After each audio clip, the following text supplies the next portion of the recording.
This sofa represents the frequency range, and you can see that the cats on the sofa are different sizes. Big cats make really low, big meows. Mid cats make a really regular meow, and a little kitten makes really high meow. So meow, meow, meow. All this is measured with hertz.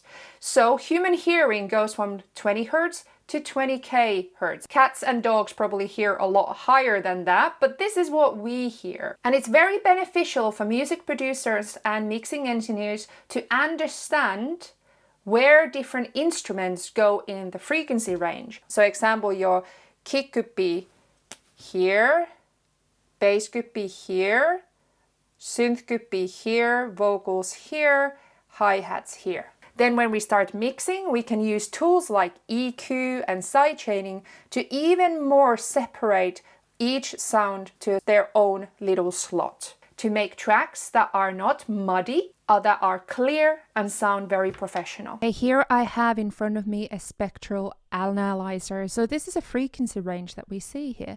So if I take my mouse to the left, you can see it says on the lower left corner 11 hertz or 12 hertz, and then when I take my mouse further, it's 20 hertz here, 1k here, 1 kilohertz, and then 20 kilohertz up here. If I play now a note with this synthesizer, we have a pure sine wave here. You can see that the C note will be here represented as one pure sine wave. So this is a bit like the cat that we had. What if I play it octave higher? Now it's here. Octave higher. Now it's here. And all the way up. Whoa. And then we go all the way to the low end. Whoa. That's so low. A little bit higher. This is the level that we can't really hear it with headphones. We need to have really good speakers. This is a bit easier to hear. Around 132 hertz. So if we have a chord, you can see that the chord has 3 notes now. 4, 5, 6.